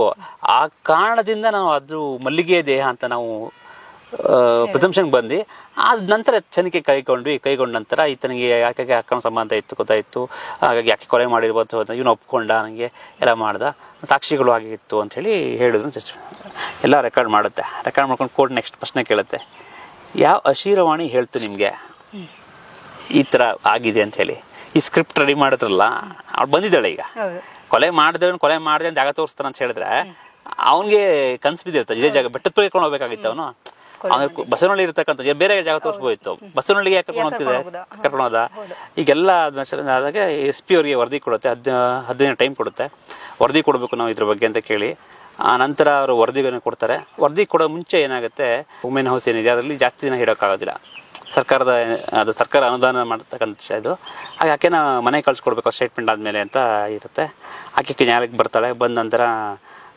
ಎಲ್ಲಿ ಹೋಗ್ತೀಯಮ್ಮ ಅಂತ ಕೇಳಿದಾಗ ನಾನು ಗಣೇಶನೊಟ್ಟಿಗೆ ಹೋಗ್ತೀನಿ ನನ್ನ ಗಂಡ ಮಕ್ಕಳು ಬೇಡ ನನಗೆ ನಾನು ಅಲ್ಲಿಗೆ ಹೋಗ್ತೀನಿ ಅಂತ ಹೇಳ್ತಾಳೆ ಈ ಸಂದರ್ಭದಲ್ಲಿ ನಾನು ನ್ಯಾಯಾಲಯಕ್ಕೆ ಗಮನ ತಗೊಬರ್ತೀನಿ ಸ್ವಾಮಿ ನಂದೊಂದು ಸಬ್ಮಿಷನ್ ಇದೆ ಅಂತೇಳಿ ಏನಕ್ಕೆ ಅಂದರೆ ಈಕೆ ಕಳಿಸ್ಬಿಟ್ರೆ ನೀವು ನಾಳೆ ದಿನ ಮುಂದೆ ಬರ್ತಾಳೆ ಗೊತ್ತಾಗೋದಿಲ್ಲ ಇಲ್ಲಿ ಎಲ್ಲಿ ಹೊರಡೋಗ್ತಿಲ್ಲ ಗೊತ್ತಾಗೋದಿಲ್ಲ ಎವಿಡೆನ್ಸ್ ಅಂತ ಆಗೋಗ್ಲಿ ಎವಿಡೆನ್ಸ್ ಆಗಲಿ ಯಾಕಂದರೆ ಸ್ಟೇಟ್ಮೆಂಟ್ ರೆಕಾರ್ಡ್ ಮಾಡಿದ್ದೀರಿ ನೀವು ಅದು ಓಕೆ ಜೊತೆಗೆ ಡೆಪೋಷನ್ ಆಗಬೇಕು ನಾನು ಕೆಲವೊಂದು ವಿಚಾರಗಳನ್ನ ಮಾರ್ಕ್ ಮಾಡಿಸ್ಬಿಟ್ಟು ಕೇಳಬೇಕು ಆಕೆನ ಅಂತ ಹೇಳಿದಾಗ ನ್ಯಾಯಾಲಯದ ಸಾಕ್ಷಿ ಅಂತ ಪರಿಗಣಿಸಿ ಆಕೆನ ವಿಟ್ನೆಸ್ ಬಾಕ್ಸಲ್ಲಿ ಮತ್ತೆ ಪುನಃ ಆಕೆ ಎಲ್ಲಿದ್ದು ಏನಾಯಿತು ಈ ವಿಷಯಗಳೇನೇ ಗೊತ್ತಿಲ್ಲ ಆಕೆ ಹೇಳಿದ್ದು ಎಲ್ಲ ಹೇಳ್ತಾ ಬರ್ತಾರೆ ಇದು ಯಾವುದು ಗೊತ್ತಿರಲಿಲ್ವಾ ಸರ್ ನನ್ನ ಗಂಡ ಜೈಲಲ್ಲಿ ಇದ್ದಾನೆ ಆಕೆ ಏನು ಗೊತ್ತಿರಲಿಲ್ಲ ಹಾಗೆ ರಿಮೋಟ್ ಏರಿಯಾ ವಿರಾಜಪೇಟೆ ಹತ್ರ ಅದು ಎಸ್ಟೇಟ್ಗಳಲ್ಲಿ ಕೆಲಸ ಮಾಡ್ತಕ್ಕಂಥ ವ್ಯಕ್ತಿ ಲೈನ್ ಮನೆಗಳಂತ ಹೋಗಿರ್ಲಿಲ್ಲ ಪೊಲೀಸ್ ಅದೇ ಪ್ರಯತ್ನ ಮಾಡಿ ಕುಶನವರದವರು ಮುಂದೆ ಹೇಳ್ತೀನಿ ಅದನ್ನ ಏನಂತ ಹೇಳಿ ಇದಾದ ನಂತರ ಆಕೆ ವಿಟ್ನೆಸ್ ಅದನ್ನ ಮಾಡದ ನಂತರ ವಕೀಲ ಸಾಕು ಫೋಟೋ ತೋರಿಸ್ತಾರೆ ಸಾಹೇಬ್ರು ಫೋಟೋ ತೋರಿಸಿದಾಗ ಅಲ್ಲಿ ಬಟ್ಟೆಗಳೆಲ್ಲ ಇರ್ತದೆ ನನ್ನ ಬಟ್ಟೆ ಅಲ್ಲ ಅಂತ ಹೇಳ್ತಾರೆ ನಾನು ಅದಕ್ಕೆ ಇಲ್ಲ ಬಟ್ಟೆ ತರಿಸಿ ನನಗೆ ಎಮ್ಮು ಅಂತ ಹೇಳ್ತೀವಿ ಮೆಟೀರಿಯಲ್ ಆಬ್ಜೆಕ್ಟ್ ಅಂತ ಹೇಳ್ತೀವಿ ಆ ಬಟ್ಟೆಗಳು ಬೇಕು ಅಂತ ಯಾಕೆ ವಕೀಲರ ಬೇಡ ಇಲ್ಲ ಬೇಕು ಸ್ವಾಮಿ ಅಂತ ಹೇಳಿ ಎಲ್ಲ ಓಪನ್ ಮಾಡ್ತಾರೆ ಎಲ್ಲ ಓಪನ್ ಮಾಡೋ ಸಂದರ್ಭದಲ್ಲಿ ಆಕೆ ಸೀರೆ ಸ್ವೆಟರು ಇನ್ನರ್ ವೇರ್ಸು ಪೆಟಿಕೋಟು ಎಲ್ಲ ಇರುತ್ತೆ ನಾನು ಒಂದೊಂದೇ ನ್ಯಾಯಾಲಯ ಇರುತ್ತೆ ಅದು ಒಳ ಸ್ಮೆಲ್ ಬಂದ್ಬಿಟ್ಟು ಇದು ಸ್ಮೆಲ್ ಇರುತ್ತೆ ಅಲ್ಲ ಪ್ರತಿಯೊಂದು ನ್ಯಾಯಾಲಯ ಬೇಡ ಇಲ್ಲ ಸುಮ್ಮನೆ ನೋಡಿ ಅಂತೇಳಿ ಎಲ್ಲ ಎತ್ತಿ ತೋರಿಸ್ತೀನಿ ಎಲ್ಲ ಎತ್ತಿ ತೋರಿಸಿ ಸ್ವೆಟರ್ ಗಿಟ್ಟು ಯಾವುದು ಬಿಡೋದಿಲ್ಲ ಇನ್ನರ್ ವೇರ್ ಕೂಡ ಎತ್ತಿ ತೋರಿಸ್ತೀನಿ ನ್ಯಾಯಾಲಯ ಅದು ನೋಡ್ಬಿಟ್ಟು ಹಾಗೆ ಇಡೀ ಬೇಡ ಅಂತ ಇಲ್ಲ ಸುಮ್ಮನೆ ನೋಡ್ಕೊಳ್ಳಿ ಒಂದ್ಸಲ ಅಂತ ಹೇಳಿ ಇಟ್ಟೇ ಕ್ಲೋಸ್ ಮಾಡಪ್ಪ ಅಂತ ಹೇಳ್ತೀನಿ ಯಾಕೆ ವಕೀಲರೇ ಅದನ್ನು ಎತ್ತಿ ತೋರಿಸ್ತಾ ಇದ್ದೀರಿ ಅಂತ ಹೇಳಿದಾಗ ಪೊಲೀಸ್ ಸ್ಕ್ರಿಪ್ಟ್ ಇದೆಯಲ್ಲ ಆ ಸ್ಕ್ರಿಪ್ಟಲ್ಲಿ ಏನಿದೆ ಅಂದರೆ ನಾಯಿ ನರಿಗಳು ಆಕೆ ದೇಹವನ್ನು ತಿಂದಿದೆ ಹಾಗಾಗಿ ರುಂಡ ಬೇರೆ ಕಡೆ ಹೋಗಿದೆ ಸ್ಕೆಲಿಟನ್ ಆಗಿದೆ ಅಂತ ಹೇಳ್ತಾರೆ ಆದರೆ ನಾಯಿನ ಎಷ್ಟು ಟ್ರೈನ್ ಅಂತ ಹೇಳಿದ್ರೆ ಈ ಬಟ್ಟೆ ಎಲ್ಲ ತೆಗೆದಾಕ್ಬಿಟ್ಟು ತಿಂದಿದೆ ಒಂಚೂರು ಸ್ಕ್ರ್ಯಾಚಸ್ ಆಗಿಲ್ಲ ಸರ್ ನ್ಯಾಯಾಲಯ ಇದನ್ನ ಸೂಕ್ಷ್ಮವಾಗಿ ಗಮನಿಸು ಅದನ್ನು ನೋಟ್ ಮಾಡ್ಕೊಳ್ತು ಆ ನೋಟ್ ಮಾಡ್ಕೊಂಡ ತಕ್ಷಣ ಆಕೆನ ಮತ್ತೆ ನೀನು ಗಣೇಶ ಹೊಟ್ಕೊಂಡು ಮತ್ತೆ ಬರಬೇಕು ಈ ಜಡ್ಜ್ಮೆಂಟ್ ಆಗೋ ತನಕ ನೀವು ನ್ಯಾಯಾಲಯಕ್ಕೆ ಬರಬೇಕು ನಾನು ಕರೆದಾಗ ಬರಬೇಕು ಅಂತೇಳಿ ಪುನಃ 17ನೇ ತಾರೀಕು ಬರುತ್ತೆ 17ನೇ ತಾರೀಕು ಮನೆಯ ಮೈಸೂರಿನ SP ಅವರು ವಿಷ್ಣುವರ್ಧನ್ ಅವರು ವರದಿ ಕೊಡ್ತಾರೆ ಆದರೆ ವರದಿ ಅಂತ ಇರೋದಿಲ್ಲ ಅಲ್ಲಿ ಬರೀ ಸ್ಟೇಟ್ಮೆಂಟ್ ಮಾತ್ರ ಇರ್ತದೆ ಅಷ್ಟೇ ಎಲ್ಲರೂ ಸ್ಟೇಟ್ಮೆಂಟ್ ತೊಗೊಂಡಿದ್ದಷ್ಟು ಏನು ವರದಿ ಕೊಟ್ಟಿಲ್ಲ ನ್ಯಾಯಾಲಯ ಜಡ್ಜ್ಮೆಂಟಲ್ಲಿ ಕೂಡ ಅದನ್ನು ಹೇಳಿದೆ ಇದಾದ ನಂತರ ನ್ಯಾಯಾಲಯ ಆರ್ಗ್ಯುಮೆಂಟನ್ನು ಕೇಳೋಕ್ಕೆ ಶುರು ಮಾಡ್ತು ಏನು ಹೇಳೋದಿದೆಯಾ ಅಂತ ಹೇಳಿದಾಗ ನಾವು ಒಂದೊಂದೇ ಹೇಳ್ತಾ ಬಂದೆ ಈತನ ಇಲ್ಲಿಗಲ್ ಕಸ್ಟಡಿ 2021ರಲ್ಲೇ ಈತ ಇಲ್ಲಿಗಲ್ ಕಸ್ಟಡಿಗೆ ಹೋಗಿದ್ದಾನೆ 10 ದಿನ ಅಂದರೆ ಇವರು ಪ್ಲ್ಯಾನ್ ಮಾಡಿದರು ಮುಂಚೆನೇ ಈ ದೇಹ ಯಾರು ಸಿಕ್ಕಾಕ್ಸ್ಬೇಕು ಅನ್ನೋ ಪ್ಲ್ಯಾನ್ ಮಾಡೋಕ್ಕೋಸ್ಕರನೇ 2021ರಲ್ಲಿ ಡಿಸೆಂಬರ್ ಅಥವಾ ಅಕ್ಟೋಬರ್ ಮಾಹೆಯಲ್ಲಿ ಈತನ ಅರೆಸ್ಟ್ ಮಾಡಿ 10 ದಿನವನ್ನು ಇಲ್ಲಿಗಲ್ ಕಸ್ಟಡಿಯಲ್ಲಿ ಇಟ್ಕೊಂಡಿದ್ರು ಅಲ್ಲಿ ಟಾರ್ಚರ್ ಮಾಡಿದ್ದಾರೆ ಹೊಡೆದಿದ್ದಾರೆ ಮಾಡಿ ಒಪ್ಕೊಂತ ಹೇಳಿದ್ದಾರೆ ಅದಾದ ನಂತರ ಇದಕ್ಕೆ ಸಾಕ್ಷಿಗಳನ್ನ ಕ್ರೋಢೀಕರಣ ಮಾಡೋಕ್ಕೋಸ್ಕರ 2022 ಅರೆಸ್ಟ್ ಮಾಡ್ತಾರೆ ಅವನ್ನ 22 ಅರೆಸ್ಟ್ ಮಾಡ್ತಾರೆ ಇದಾದ ನಂತರ ಏನಾಗುತ್ತೆ UDR ತಾವು ನೋಡ್ಬೋದು UDR ಏನಾಗುತ್ತೆ UDR ಅಂದರೆ ಅನ್ಯಾಚುರಲ್ ಡೆತ್ ರಿಪೋರ್ಟ್ ಅಂತ ಮಾಡ್ತೀವಿ ಜಿತೇಂದ್ರ ಕುಮಾರ್ ಅವರು IPS ಅಧಿಕಾರಿ ಪ್ರೊಬೆಷನರಿಯಾಗಿ ಬೆಟ್ಟದಪುರದಲ್ಲಿ ಇವರು ನಟೇಶ್ ಅನ್ನೋ ವ್ಯಕ್ತಿ ಕಂಪ್ಲೇಂಟ್ ಕೊಟ್ಟ ಅಂತ ಹೇಳ್ತಾರೆ ಯಾವುದೋ ಅನಾಥ ಶವ ಬಿದ್ದಿದೆ ಅಂತ ಕೇಳ್ತಾರೆ ಆದರೆ ಅವನ ಡೆಪೋಸಿಷನಲ್ಲಿ ಅದು ಕೊಟ್ಟೇ ಇಲ್ಲ ನಾನು ಅಂತ ಹೇಳ್ತಾನೆ ಸೊ ಇದೆಲ್ಲ ಪೋಸ್ಟ್ ಮಾರ್ಟಮ್ ಕಳಿಸ್ಕೊಡ್ತಾರೆ 13ನೇ ತಾರೀಕು ಪೋಸ್ಟ್ ಮಾರ್ಟಮ್ ಕಳಿಸೋ ಸಂದರ್ಭದಲ್ಲಿ ಪೋಸ್ಟ್ ಮಾರ್ಟಮ್ ರಿಪೋರ್ಟಲ್ಲಿ ಅನ್ನೋನ್ ಅಂತ ಇರಬೇಕು ಯಾವತ್ತೇ ಅಲ್ಲಿ UDRನಲ್ಲಿ ಅನ್ನೋನ್ನ ಹೊಡೆದಾಕಿ ಮಲ್ಲಿಗೆ ಅಂತ ಬರೆದಿದ್ದಾರೆ ನ್ಯಾಯಾಲಯ ಗಮನ ತಗೋಬೋದಂದ್ರೆ ಅವ್ರ ಇಂಟೆನ್ಷನ್ ಏನಿತ್ತು ಮೋಟಿವ್ ಮಾಡುವಂಥದ್ದು ಏನಿತ್ತು ಅಂತ ಹೇಳ್ತೀನಿ ಅದ್ರ ಜೊತೆಗೆ ಇನ್ನೊಂದು ಹಾಸ್ಯಾಸ್ಪದನೋ ಅಥವಾ ಇವ್ರ ಉದ್ದೇಶಪೂರ್ವಕ ನನಗೆ ಗೊತ್ತಿಲ್ಲ ಈ ಪೊಲೀಸ್ನವ್ರು ಏನು ಮಾಡ್ತಾರೆ ಈ ಪ್ರಯೋಗಾಲಯಕ್ಕೆ ಆ ಸ್ಕೆಲಿಟನ್ನ ಕೆಲವು ಭಾಗಗಳನ್ನ ಕಳಿಸ್ಕೊಡ್ಬೇಕು ಅಂದರೆ ವಿಷನ್ ತಗೋಗಿದಾರ ಯಾವುದರಿಂದ ಇದು ಕೆಮಿಕಲ್ ಇದು ಆಗಿದೆ ಅಂತ ಕೇಳಲಿಕ್ಕೋಸ್ಕರನೇ ಅಲ್ಲಿ ಅವರು ತ್ರಿನೇಶ್ ಅನ್ನೋ ವ್ಯಕ್ತಿ ಪೊಲೀಸ್ ಕಾನ್ಸ್ಟೇಬಲ್ ಹತ್ರ ಕಳಿಸ್ಕೊಡ್ತಾರೆ ಮೈಸೂರು ಪ್ರಯೋಗಾಲಯಕ್ಕೆ ಕಳಿಸ್ಬೇಕು ಅವ್ನು ರಿಪೋರ್ಟ್ ಬರೀತಾರೆ ಆ ರಿಪೋರ್ಟಲ್ಲಿ ಮೇಲ್ಗಡೆ ಬರೆಯೋದು ಒಂದು ಗಂಡಸು ಅಂತ ಶವ ಅಂತ ಬರೀತಾರೆ ಹಿಂದ್ಗಡೆ ಮೃತ ಅಣ್ಣೇಗೌಡನ ಶವದ ಪರಿಚಾರಕರು ಅಂತ ಬರೀತಾರೆ ಸೊ ಇದನ್ನು ಕೂಡ ನ್ಯಾಯಾಲಯ ಗಮನಕ್ಕೆ ಬರ್ತೀನಿ ಯಾಕಂದ್ರೆ ಯಾರ್ದು ಶವ ಹಾಗಾದ್ರೆ ಇನ್ವೆಸ್ಟಿಗೇಷನ್ ಲೂಪ್ ಸ್ಟಾರ್ಟ್ ಆಗಿದೆ ನೋಡಿ ಮಾಡಿ ನ್ಯಾಯಾಲಯ ಗಮನ ತಗೊಂಡು ಬಂದ ಸಂದರ್ಭದಲ್ಲಿ ಆದ ಕಾರಣ ಭಾರತೀಯ ದಂಡ ಸಂಹಿತೆ 211 ಪ್ರಕಾರ ಫಾಲ್ಸ್ ಚಾರ್ಜ್ ಯಾರು ಕ್ರಿಯೇಟ್ ಮಾಡ್ತಾರೆ ಅವ್ರಿಗೆ 10 ವರ್ಷಗಳ ಶಿಕ್ಷೆ ಇರುತ್ತೆ ಇಲ್ಲಿ ಮೊದಲನೇದಾಗಿ ಒಂದು ಇಲ್ಲಿಗಲ್ ಡಿಟೆನ್ಷನ್ ಏನು ಮಾಡಿದೆ ನನ್ನ ಕಕ್ಷಿದಾರನ ಅದೊಂದು ಸಾಕ್ಷಿ ಸೃಷ್ಟಿ ಮಾಡಿರ್ತಕ್ಕಂಥದ್ದೊಂದು ನ್ಯಾಯಾಲಯಕ್ಕೆ ಮೋಸ ಮಾಡಿದ್ದಾರೆ, ಅಭಿಯೋಜನೆ ಇಲಾಖೆ ಮೋಸ ಮಾಡಿದ್ದಾರೆ, ಎಂಟೈರ್ ಸ್ಟೇಟ್ ಮೋಸ ಮಾಡಿದ್ದಾರೆ. ಹಾಗಾಗಿ ಇವ್ರ ಮೇಲೆ ಸೂಕ್ತ ಕಾನೂನು ಕ್ರಮ ಸೋಮೋಟೋ ತಗೋಬೇಕು ಅನ್ನೋದನ್ನ ನಾನು ನ್ಯಾಯಾಲಯಕ್ಕೆ ಗಮನಕ್ಕೆ ತಗೊಂಡು ಬರ್ತೀನಿ. ಆಮೇಲೆ ಯಾರ್ಯಾರು ಮಾಡಬೇಕು ಅಂತಲೂ ಕೂಡ ಹೇಳ್ತೀನಿ ಕೋರ್ಟ್ಗೆ. First of all Jitendra Kumar UDRನ ಮಾಡಿರ್ತಕ್ಕಂಥವ್ರು, ಅದಾದಮೇಲೆ FIR ಮಾಡಿರ್ತಕ್ಕಂಥ ಮಹೇಶ್ ಕುಮಾರ್, ಇನ್ವೆಸ್ಟಿಗೇಷನ್ ಮಾಡ್ತೀವಿ ಇವರಿಬ್ಬರು. ಇದ್ರ ಜೊತೆಗೆ ಕುಶಾಲನಗರ ಪೊಲೀಸ್ನವರು, ಗ್ರಾಮೀಣ ಠಾಣಾ ಪೊಲೀಸ್ ವ್ಯಾಪ್ತಿ ಇದ್ರಲ್ಲ ಅವನು ಕೂಡ ಮಾಡಬೇಕು. ಯಾಕಂದರೆ 40-50 ಕಿಲೋಮೀಟರ್ ಇರ್ತಕ್ಕಂಥ ಜೀವಿಸಿರ್ತಕ್ಕಂಥ ಒಬ್ಬ ಲೇಡಿನ ಹುಡುಕೋಕ್ಕಾಗಿಲ್ಲ ಅಂತ ಹೇಳಿದ್ರೆ ಇವರು ಎಷ್ಟು ಮಟ್ಟಿಗೆ ಕಾರ್ಯ ಮಾಡಿದ್ದಾರೆ, ಎಲ್ಲ ಸಪೋರ್ಟ್ ಇದ್ದಾರೆ, ಇವೆಲ್ಲ ಪ್ಲ್ಯಾಂಡು. ಯಾಕಂದರೆ ಪೊಲೀಸ್ನವ್ರು ಈ ಥರ ರಿಪೋರ್ಟ್ ಮಾಡೋಕ್ಕೆ ಒಂದು 4 ಕಾರಣ ಕೋರ್ಟ್ ಮುಂದೆ ತಂದೆ. ಮೊದಲನೇದಾಗಿ ಇವ್ರ ಕೆಲಸದ ಆಲಸ್ಯದಿಂದ ಯಾವ ಕೇಸ್ ಕ್ಲೋಸ್ ಮಾಡಬೇಕು ಅನ್ನೋ ಉದ್ದೇಶದಿಂದ ಮಾಡಿರ್ಬೋದು. ಎರಡನೇದು ಯಾರ ಪ್ರಭಾವಿ ವ್ಯಕ್ತಿಯನ್ನು ಉಳಿಸೋಕ್ಕೋಸ್ಕರನೇ ಈ ಥರ ಮಾಡಿರ್ಬೋದು. ಮೂರನೇದು ಇವರಲ್ಲೇ ಯಾರೋ ಒಬ್ಬರು ಈ ಥರ ಇಲ್ಲಿಗಲ್ ರಿಲೇಷನ್ ಇಟ್ಕೊಂಡು ಆಕೆ ಕೊಲೆ ಮಾಡಿ ಅದನ್ನು ಕ್ಲೋಸ್ ಮಾಡಲಿಕ್ಕೋಸ್ಕರ ಈ ಥರ ಮಾಡಿರ್ಬೋದು. ನಾಲ್ಕನೇದು ಪೊಲೀಸ್ ಸ್ಟೇಷನ್ ಲಾಕಪ್ ಡೆತ್ ಆಗಿರ್ಬೋದು. ಎಲ್ಲ ಆ್ಯಂಗಲ್ಲೂ ನಾವು ಥಿಂಕ್ ಮಾಡಬೇಕು. ಹಾಗಾಗಿ ಹೆಚ್ಚಿನ ತನಿಖೆ ಆಗಬೇಕು. ಜೊತೆಗೆ ಆ ದೇಹ ಸ್ಕೆಲಿಟನ್ ಏನಿದೆ ಇವತ್ತು ಕೂಡ ಅದಕ್ಕೆ ಮುಕ್ತಿ ಇಲ್ಲ, ಬಂದಿದೆ ಅಂದರೆ ಅದ್ರ ಬಗ್ಗೆ ಹೆಚ್ಚು ತನಿಖೆ ಆಗಬೇಕು. ಅದು ಇವರಿಂದ ಮುಖಾಂತರ ಆಗಬಾರ್ದು, ಇಂಡಿಪೆಂಡೆಂಟ್ ಬಾಡಿಯಿಂದ ಆಗಬೇಕು ಅಂತ ಹೇಳಿ ನನ್ನ ವಾದ ಮಂಡನೆ ನಾನು ಮಾಡಿದ್ದೆ ಅವತ್ತು. ಹಾಗಾಗಿ ನ್ಯಾಯಾಲಯ ಅದನ್ನು 23 ತಾರೀಕು ಜಡ್ಜ್ಮೆಂಟ್ ಅಂತ ಇಟ್ಕೊಂಡಿತ್ತು. ಮೊನ್ನೆ ಜಡ್ಜ್ಮೆಂಟ್ ಬಂದಿದೆ. ಜಡ್ಜ್ಮೆಂಟಲ್ಲಿ ಒಂದು ಇಂಡಿಯಾದಲ್ಲೇ ಕೆಲವೇ ಪ್ರಕರಣ ಇರ್ಬೋದು, ಬಹುಶಃ ಕರ್ನಾಟಕದಲ್ಲಿ ಇದೆ ಮೊದಲನೇ ಪ್ರಕರಣ ಅನ್ಕೋತೀನಿ ನನ್ನ ಓದಿನ ಪ್ರಕಾರ. ಹಾನರಬಲ್ ಅಕ್ವಿಟಲ್, ಗೌರವಿತವಾಗಿ ಬಿಡುಗಡೆ ಮಾಡಿದೆ ಅನ್ನೋ ಪದ ಇದೆಯಲ್ಲ, ನ್ಯಾಯಾಲಯ ಉಲ್ಲೇಖ ಮಾಡೋದು ಬಹಳ ಕಡಿಮೆ.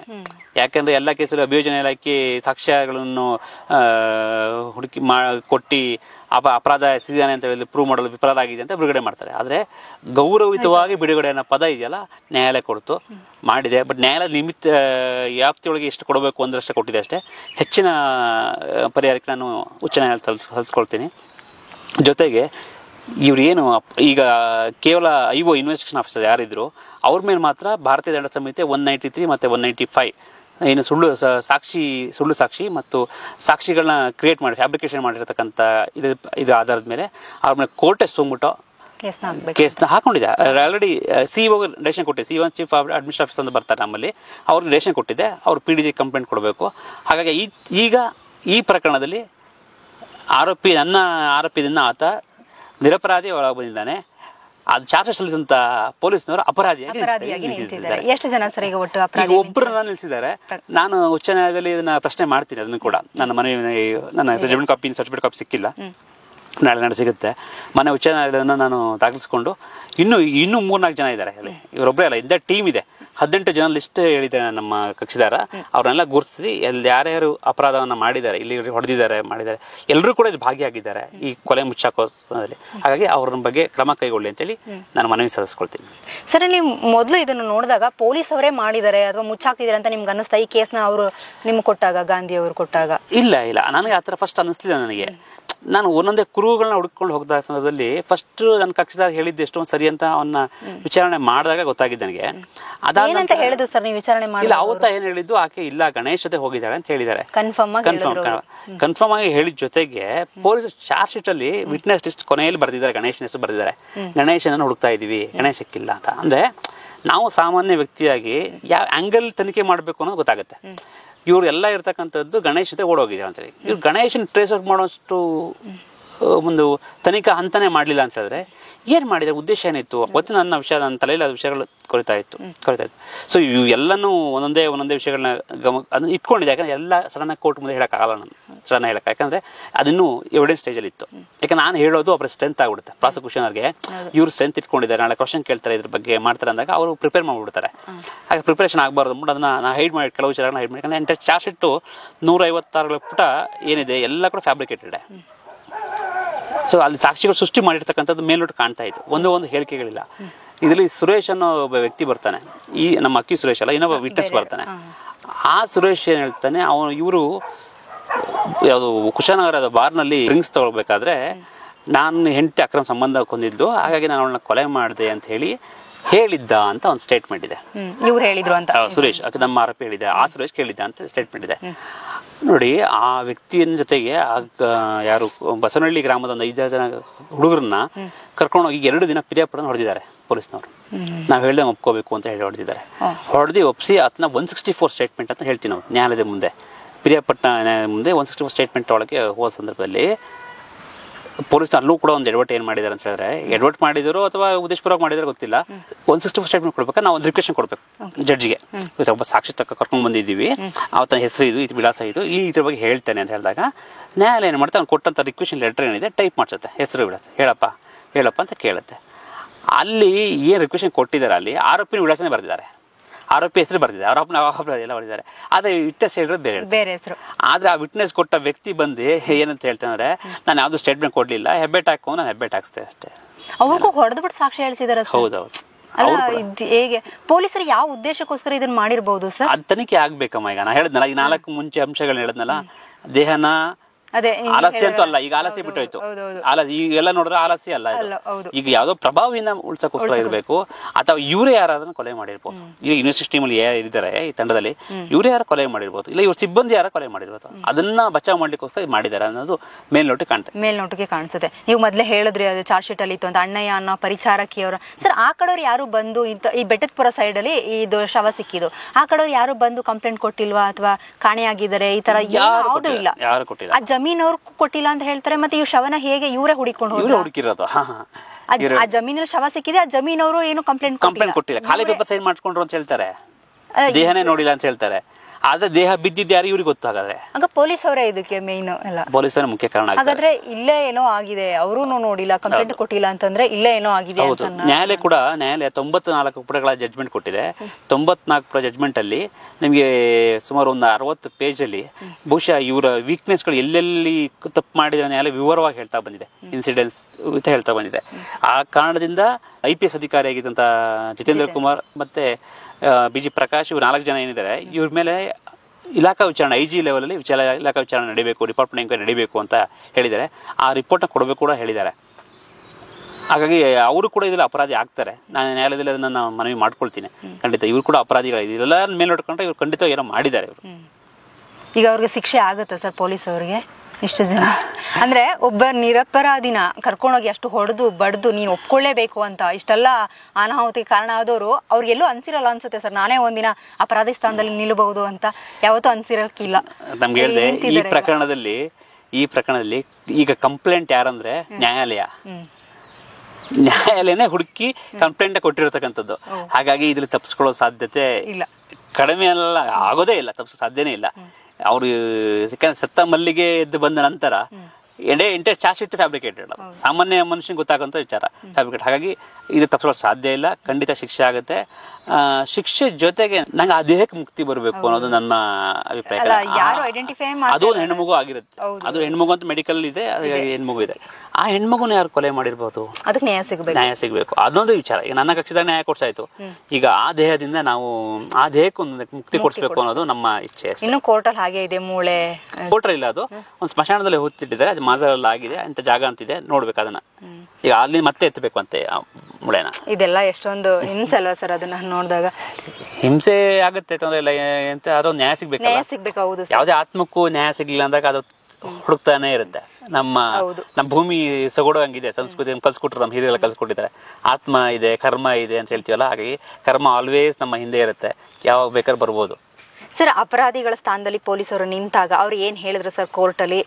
ಏನ್ ಜಸ್ಟಿಫೈ ಮಾಡ್ಕೋತಾ ಇದ್ರ? ಸಹಜವಾಗಿ ತಮ್ಗೆ ಗೊತ್ತಿರುತ್ತೆ, ನೀನು ಅಪರಾಧ ಮಾಡಿ ಅಂತ ಆರೋಪಿಗಳನ್ನ ಕೋರ್ಟ್ ಮುಂದೆ ಹೇಗೆ ತಲೆ ಬಗ್ಸ್ಕೊಂಡು ನಿಂತ್ಕೊಳ್ತಾರೋ, ಪೊಲೀಸ್ನವರು ಕೂಡ ಈ ಪ್ರಕರಣದಲ್ಲಿ ತಲೆ ಬಗ್ಸಿ ನಿಂತಿದ್ರು. ಇದ್ರಂತ ಒಂದು ಅವಮಾನ ಅಥವಾ ಇದಕ್ಕೇನ್ ಹೇಳ್ಬೇಕು ಅಂತ ಗೊತ್ತಿಲ್ಲ ಸರ್, ಯಾವ್ದು ಇಲ್ಲ ಅನ್ಸುತ್ತೆ. ಒಬ್ಬ ಪೊಲೀಸ್ ಅವ್ರಿಗೆ ತಾನು ರಕ್ಷಿಸಬೇಕಾದಂಥವ್ರು ಒಂದು ನ್ಯಾಯಾಲಯದಲ್ಲಿ ತಲೆ ತಗ್ಸಿ ನಿಂತ್ಕೊಳ್ಳೋಂಥ ಪರಿಸ್ಥಿತಿನ ತಂದುಕೊಂಡಿದಾರಲ್ಲ ಸರ್. ಅವ್ರು 3 ಜನ ನಿಂತ್ಕೊಳ್ಳಿಲ್ಲ, ಇಡೀ ರಾಜ್ಯ ಪೊಲೀಸ್ನ ತಲೆ ತಗ್ಸಾಗ ಮಾಡಿಬಿಟ್ರು. ಅದು ಸಮಸ್ಯೆ. ಕರ್ನಾಟಕ ರಾಜ್ಯ ಪೊಲೀಸ್ ಅಂದ್ರೆ ಒಂದು ಹೆಮ್ಮೆಯ ವಿಚಾರ. ನಾವು ಕೂಡ ಕರ್ನಾಟಕದಿಂದ ಹಲವಾರು ಪೊಲೀಸ್ನವರು ಸಾಧನೆ ಮಾಡಿರ್ತಕ್ಕಂಥ ವಿಚಾರಗಳು, ಇನ್ವೆಸ್ಟಿಗೇಷನ್ ಮಾಡಿ ಹುಡುಕಿರ್ತಕ್ಕಂಥದ್ದು ಹಲವಾರು ಉದಾಹರಣೆಗಳಿದೆ. ಇಂಥ ಭ್ರಷ್ಟ ಕೆಟ್ಟ ಅಧಿಕಾರಿಗಳಿಂದ ಇಡೀ ರಾಜ್ಯ ಪೊಲೀಸ್ ತಲೆ ತಗ್ಸುವಂತ ವಿಷಾದನೀಯ. ಅದ್ರ ಬಗ್ಗೆ ಅವರೇ ಉತ್ತರ ಕೊಡಬೇಕು. ಇವಾಗ್ಲೂ ಹೇಳ್ತಾ ಇಲ್ವಾ ಸರ್ ಯಾರ್ದು ಇದು ಬಾಡಿ ಇರ್ಬಹುದು ಅಥವಾ ಏನು ಹೇಳ್ತಾ ಇಲ್ಲ ಪೊಲೀಸರು? ಇಲ್ಲ, ಈಗ ನನ್ಗೆ ಗೊತ್ತಿಲ್ಲ, ಈಗ ತನಿಖೆ ಆಗ್ಬೇಕಲ್ಲ, ಮೊನ್ನೆ ಏನು ಹೇಳಿಲ್ಲ. ಅದು ಕೂಡ ಕೊನೆ 17ನೇ ತಾರೀಕು ಕೂಡ ನ್ಯಾಯಾಲಯ 3 ಜನ ಮುಂದೆ ಬನ್ನಿ ಅಂತ ಕರೆಸಿ ಕೊನೆಯದಾಗಿ ಕೇಳ್ತಾ ಇದ್ದೀನಿ, ಜಸ್ಟಿಫಿಕೇಶನ್ ಕೊಡ್ತೀರಾ? ಕೊನೆಯ ಬಾರಿ ಕೇಳ್ತಾ ಇದ್ದೀನಿ, ಜಸ್ಟಿಫಿಕೇಶನ್ ಕೊಡ್ತೀರಾ ಕರೆಕ್ಟಾಗಿ? ಯಾಕೆ ಹಿಂಗೆ ಮಾಡಿದ್ರಿ? ಅಂದರೆ ನ್ಯಾಯಾಲಯ ಪೊಲೀಸ್ ಇಲಾಖೆ ಅವ್ರ ವಿಚಾರ ಅಲ್ಲ, ಪೊಲೀಸ್ ಇಲಾಖೆ ಬಗ್ಗೆ ತಪ್ಪು ಅಭಿಪ್ರಾಯ ಹೋಗಬಾರ್ದು ಅನ್ನೋ ವಿಚಾರ ಕೇಳ್ತು. ಅಲ್ಲೂ ಕೂಡ ಅವರು ಏನು ಹೇಳಲಿಲ್ಲ, ಸುಮ್ಮನೆ ಇದ್ರು, ಸೈಲೆಂಟ್ ತಲೆ ಬಗ್ಸು ಸುಮ್ಮನೆ ಇದ್ರು. ಈಗ ಅವರೇ ಅನುಭವಿಸ್ತಾ ಇದ್ದಾರೆ ಅಷ್ಟೇ. ಇವ್ರಿಗೆ ಏನಾದರೂ ಪೊಲೀಸ್ ಅವ್ರಿಗೆ ಶಿಕ್ಷೆ ಆದರೆ ಎಷ್ಟು ವರ್ಷ ಶಿಕ್ಷೆ ಆಗಬಹುದು? ಈ ಭಾರತೀಯ ದಂಡ ಸಂಹಿತೆ 193 ಮತ್ತು 195 ಇದೆಯಲ್ಲ, ಅದ್ರಲ್ಲಿ ಏನು ಹೇಳ್ತಾರೆ ಅಂತ ಹೇಳಿದ್ರೆ, ನ್ಯಾಯಾಲಯಕ್ಕೆ ಉದ್ದೇಶಪೂರ್ವಕವಾಗಿ ಸುಳ್ಳು ಸಾಕ್ಷಿಯನ್ನು ಹೇಳಿ ಸುಳ್ಳು ದಾಖಲಾತಿಗಳನ್ನು ಕೊಟ್ಟ ಸಂದರ್ಭದಲ್ಲಿ, ಸೃಷ್ಟಿ ಮಾಡಿ ಕೊಟ್ಟ ಸಂದರ್ಭದಲ್ಲಿ ಅವ್ರು ಯಾರ ಮೇಲೆ ಕೊಟ್ಟಿದ್ರು ಆತನಿಗೆ ಏನು ಶಿಕ್ಷೆ ಆಗ್ತಿತ್ತು, ಮರಣದಂಡ ಪೀನಲೈಸ್ ಆದ ಮರಣದಂಡನೆ ಅಥವಾ ಲೈಫ್ ಇಂಪ್ಲಿಮೆಂಟ್ ಆಗ್ತಿದ್ರೆ ಅಂಥ ಸಂದರ್ಭದಲ್ಲಿ ಇವರಿಗೆ 10 ವರ್ಷಗಳ ಕಾಲ ಶಿಕ್ಷೆ ಕೊಡಬಹುದು ಅಂತ ಇದೆ. 10 ವರ್ಷಗಳ ಕಾಲ ಶಿಕ್ಷೆ ಕೊಡಬಹುದು ಅಂತ ಇದೆ. ಮತ್ತು ವಿತ್ ಫೈನ್ ಅಂತ ಇದೆ. ಸೊ ಆ ಶಿಕ್ಷೆ ಆಗುತ್ತೆ, ಖಂಡಿತ ಆಗುತ್ತೆ. ಯಾಕಂದರೆ ನ್ಯಾಯಾಲಯ ಕಂಪ್ಲೇಂಟ್ ಇದ್ದಾರೆ. ಸಾಕ್ಷಿ ಯಾರು ಅಂದರೆ ನ್ಯಾಯಾಧೀಶ ಸಾಕ್ಷಿ ಇದ್ದಾರೆ. ಅವರು ಎಲ್ಲ ಸ್ಟೇಟ್ಮೆಂಟ್ ತಗೊಂಡು ರೆಕಾರ್ಡ್ ಮಾಡಿರ್ತಕ್ಕಂಥದ್ದು. ಕೆಲಸ ಹೋಗುತ್ತೆ ಖಂಡಿತ ಸಸ್ಪೆನ್ಷನ್ ಇವತ್ತು ಆಗಿರ್ಬೇಕು. ಆಲ್ರೆಡಿ ವಿಷಯ ತಂದ್ಕೋತೀನಿ, ಇವತ್ತು ಆಗಿರಬೇಕು, ತೆಗಿಲೇಬೇಕು ಅವ್ರನ್ನ ಕೆಲಸದಿಂದ. ಅವ್ರೊಬ್ಬರನ್ನೇ ಅಲ್ಲ, ಇನ್ನೂ 3 ಜನ ಇದ್ದಾರೆ, ಅವ್ರನ್ನೂ ಕೂಡ ಕೆಲಸ ತೆಗಿಬೇಕಂದ್ರೆ ಬೇರೆ ತನಿಖೆಗಳು ಯಾವ ಮಟ್ಟಿಗಿದೆ ಅಂತ ನಾವು ಅವ್ರ ಮೇಲೆ ವಿಶ್ವಾಸ ಪಡಿಸ್ತಕ್ಕಂಥದ್ದು. ಬೇರೆ ಇನ್ನು ಅವ್ರು ಈಗ ನೊಂದವರು ಹೇಗೆ ಅವ್ರು ಕಂಪ್ಲೇಂಟ್ ಕೊಟ್ಬಿಟ್ಟು ನ್ಯಾಯ ಕೊಡಿಸಿ ಅಂತ ಹೋಗ್ಬೇಕು. ಅಲ್ಲಿ ನೊಂದವ್ರು ಯಾವ ಥರ ಅವ್ರ ಆರೋಪಿಗಳನ್ನ ಹುಡುಕ್ತಾರೆ ಅವರು. ಸೊ ಇದೊಂದೇ ಕಾರ್ಯದಿಂದ ಎಂಟೈರ್ ಅವ್ರ ಪ್ರಾಕ್ಟೀಸೇ, ಅವ್ರ ಸರ್ವಿಸೇ ನಾನು ನೋಡ್ಬೋದು. ಇಲ್ಲಿ ಬೇಕಾಬಿಟ್ಟು ಮಾಡಿದ್ರು ಅಥವಾ ಉದ್ದೇಶಪೂರ್ವಕ ಮಾಡಿದ್ದಾರೆ ಅಂದರೆ ಎಲ್ಲ ಪ್ರಕರಣ ಮಾಡಿರ್ತಾರೆ. ಹಾಗಾದ್ರೆ ಅದೇ ಅವರು ಖಾಕಿ ಬಟ್ಟೆ ಹಾಕ್ಲಿಕ್ಕೆ ಅವರು ಅನರ್ಹರು ಅನ್ನೋದು ಪದ ಉಪಯೋಗಿಸ್ತೀನಿ ನಾನು. ಯಾಕಂದರೆ ಒಬ್ಬ ಆದಿವಾಸಿ ಜನಾಂಗದವನಿಗೆ, ಅಮಾಯಕ ವ್ಯಕ್ತಿಗೆ ಹೊಡೆದು ಈ ಥರ ಮಾಡಿದಾರೆ ಅಂದರೆ ಅವರು ಬಡವರಿಗೆ ಅಥವಾ ನೊಂದವರಿಗೆ ನ್ಯಾಯ ಕೊಡಿಸೋದ್ರಲ್ಲಿ ಸರ್ ಬಹುಶಃ ಇವರು ತುಂಬಾ ಬಡವರು, ಯಾರು ಹೇಳೋರು ಕೇಳೋರು ಬರಲ್ಲ, ಮತ್ತೆ ಇವ್ರ ಹತ್ರ ಅಷ್ಟೊಂದು ದುಡ್ಡಿಲ್ಲ, ಆರ್ಥಿಕವಾಗಿ ಸಬಲರಲ್ಲ. ಹಾಗಾಗಿ ಈ ಕೇಸ್ನ ಹೇಗೋ ಮುಚ್ಚಾಕ್ಬಹುದು ಅನ್ನೋ ಪ್ಲಾನ್ ಇತ್ತು ಅಂತ ಅನ್ಸುತ್ತೆ ನೋಡಿದಾಗ. ಬಲಾಢ್ಯರು ಯಾವತ್ತಿದ್ರು ಕೂಡ ಬಲಹೀನರ ಹತ್ರನೇ ಹೋರಾಟ ಮಾಡ್ತಾರೆ ಹೊರತು ಅವ್ರ ಸಮಾನಕಾನಿರ್ತಕ್ಕಂಥವ್ರ ಮುಂದೆ ಹೋರಾಟ ಮಾಡೋದಿಲ್ಲ. ಅವ್ರು ಯಾರು ಅಂಥವ್ರ ಪರ ನೀವು, ಆ ಬಡವರು ದುಡ್ಡಿಲ್ಲ ಈ ತರ ಎಲ್ಲ ಅನ್ಕೊಂಡಂತವ್ರ ಪರ ನೀವು ನಿಂತ್ಕೊಂಡು ಅವ್ರಿಗೆ ನ್ಯಾಯ ಕೊಡ್ಸಿದ್ರಲ್ಲ ಸರ್, ನಿಮ್ಗೆ ಹ್ಯಾಟ್ಸ್ ಆಫ್. ಅದರಲ್ಲೂ ಆ ಇನ್ನರ್ ವೇರ್ ಎಲ್ಲ ತೆಗೆದು ಸ್ಮೆಲ್ ಬರ್ತಾ ಇತ್ತು, ಅದನ್ನೆಲ್ಲ ತೋರಿಸಿ ನ್ಯಾಯಾಧೀಶರ ಮುಂದೆ ಇಲ್ಲ ಸರ್ ನೋಡಿ ಅಂತ. ನಿಜವಾಗ್ಲೂ ಸರ್ ಈ ಕೇಸ್ ಬಂದ ಮೇಲೆ ಇಂಥ ಲಾಯರ್ಗಳು ಇದಾರ, ದುಡ್ಡು ಕೆಲವೊಂದ್ಸರಿ ನೋಡಿದಾಗ ಆ ತೀರಾ ಬಡವ್ರ ಹತ್ರನೂ ದುಡ್ಡು ಇಲ್ಲಪ್ಪ, ನೀವು ದುಡ್ಡು ಕೊಟ್ರೆ, ನಾವು ಎಷ್ಟೋ ಕೇಸ್ಗಳಲ್ಲಿ ನೋಡಿದ್ವಿ, ನೀವು ದುಡ್ಡು ಕೊಟ್ರೆ ಮಾತ್ರ ನಾವು ಕೇಸ್ ತಗೋತೀವಿ. ನೀವು ₹1 ಅವ್ರು ಹೇಳ್ತಾ ಇದ್ರು, ಅವ್ರ ಅಮ್ಮನೂ ಹೇಳಿದ್ರು ನಾವು ₹1 ಇದುವರೆಗೂ ಕೊಟ್ಟಿಲ್ಲ, ಅವ್ರು ಕೇಳೋವಿಲ್ಲ ಅಂತ. ಇಲ್ಲ ಅಂದರೆ ನಮ್ಮ ವೃತ್ತಿ ಧರ್ಮ, ನಾವು ಬೆಳೆದು ಬಂದ ರೀತಿ ಆ ಥರ ಇದೆ ಅಮ್ಮ. ನಾವು ಕಷ್ಟನೂ ನೋಡಿದ್ದೀವಿ, ಸುಖನೂ ನೋಡಿದ್ದೀವಿ, ಬಡವರು ನೋಡಿದ್ದೀವಿ, ಶ್ರೀಮಂತರು ಕೂಡ ನೋಡಿದ್ದೀವಿ. ನನ್ನ ವೈಯಕ್ತಿಕವಾಗಿ ನಾನು ಮಾಡೋ ಕೆಲಸಗಳು ನನಗೆ ಮನಸ್ಸಿಗೆ ಸಮಾಧಾನ ಕೊಡಬೇಕು. ಹಾಗಾಗಿ ಆ ತೃಪ್ತಿ ಇಲ್ಲದವ್ರು ನನ್ನ ಕೆಲಸ ಮಾಡೋದಿಲ್ಲ. ಆಗ ಗೊತ್ತಾಗುತ್ತೆ, ಎಲ್ಲನೂ ದುಡ್ಡುಗೋಸ್ಕರ ಮಾಡೋದಾದರೆ ಜೀವನ ಯಾಕೆ ನಮ್ಮದು? ದುಡ್ಡಿಂದ ಯಾರೂ ಅಳಿಬಾರ್ದು. ದುಡ್ಡು ಬರುತ್ತೆ ಹೋಗುತ್ತೆ. ದುಡ್ಡು ಮುಖ್ಯ ಅಲ್ಲ, ವ್ಯಕ್ತಿತ್ವ ಇಂಪಾರ್ಟೆಂಟು ಅಷ್ಟೇ. ನಾನು ಕಲ್ತಿದ್ದೆ ಅಷ್ಟೇ, ವಿದ್ಯೆಯಿಂದ ವಿನಯತೆ ಬರುತ್ತೆ, ವಿನಯತೆ ನಮ್ಮ ವ್ಯಕ್ತಿತ್ವ ಎತ್ತಿ ತೋರಿಸುತ್ತೆ ಅಷ್ಟೇ. ಹಾಗಾಗಿ ನಮ್ಮ ಕೆಲಸ ತೋರಿಸ್ಬೇಕಷ್ಟೇ. ಇವತ್ತು ನೋಡಿ, ಇವತ್ತು ರಾಜ್ಯಾದ್ಯಂತ ದೇಶಾದ್ಯಂತ ಇದು ಪ್ರಕರಣ ಮುನ್ನಡೆ ಬಂತು. ಇಷ್ಟು ನೊಂದ ಜೀವಿಗಳು ಫೋನ್ ಮಾಡ್ತಾ ಇದ್ದಾರೆ ನಮಗೆ, ವಕೀಲರ ಆಶೀರ್ವಾದ ಕೊಡ್ತಾ ಇದೆ, ನಿಮ್ಮ ದೇವರು ಒಳ್ಳೇದು ಮಾಡಲಿ ಅಂತ. ನಿಮ್ಮ ಯೂಟ್ಯೂಬ್ ಚಾನಲ್ ಇರ್ಬೋದು, ಬೇರೆ ಯೂಟ್ಯೂಬ್ ಚಾನಲ್ ಇರ್ಬೋದು, ಮಾಧ್ಯಮದವರು ಅಲ್ಲಿ ಕಾಮೆಂಟ್ಸ್ಗಳನ್ನು ನೋಡಿದಾಗ ವಕೀಲರಿಗೆ ನಮಸ್ಕಾರ ಅಂತಾರೆ. ಆ ಆಶೀರ್ವಾದ ಮುಂದೆ ಆ ದೊಡ್ಡ ಶುಲ್ಕ ಯಾವುದೂ ಇಲ್ಲ. ಎಷ್ಟು ಕೋಟಿ ಕೊಟ್ಟರು ನಮ್ಗೆ ಆ ಸಮಾಧಾನ ಸಿಗಲ್ಲ. ತೀರಾ ಕಮ್ಮಿ ಸರ್ ನಿಮ್ಮಂಥವ್ರು, ತೀರಾ ಕಮ್ಮಿ ಈ ಥರ ಯೋಚನೆ ಮಾಡೋರು. ಆದ್ರೂ ₹1 ತಗೊಳ್ಳದೇನೆ ಕೇಸ್ನ ಹ್ಯಾಂಡಲ್ ಅಟ್ಲೀಸ್ಟ್ ಸರ್ ಓಡಾಡಕ್ಕೆ ಅಥವಾ ನಮ್ಮ ಪೆಟ್ರೋಲ್ ಕಾಸ್ಕಾದ್ರೂ ಕೊಡಿ ಅಂತ ಕೇಳ್ತಾರೆ. ಮತ್ತೆ ಸುರೇಶ್ ಅವ್ರು ಹೇಳ್ತಾ ಇದ್ರು, ನಾನೇ ಪೆಟ್ರೋಲ್ ಹಾಕಿಸ್ಕೊಂಡು ಡೀಸೆಲ್ ಹಾಕಿಸ್ಕೊಂಡು ಮಲ್ಲಿಗೆನ ಹುಡ್ಕಕ್ಕೆ ಕರ್ಕೊಂಡು ಹೋಗಿದ್ದೆ ಒಂದ್ಸರಿ ಪೊಲೀಸ್ನರ ಅಂತ. ಡೀಸೆಲ್ ಹಾಕ್ಸಪ್ಪ ಕರ್ಕೊಂಡು ಹೋಗ್ಬೇಕು ಅಂತ ಹೇಳಿದ್ರು ಅಂತ.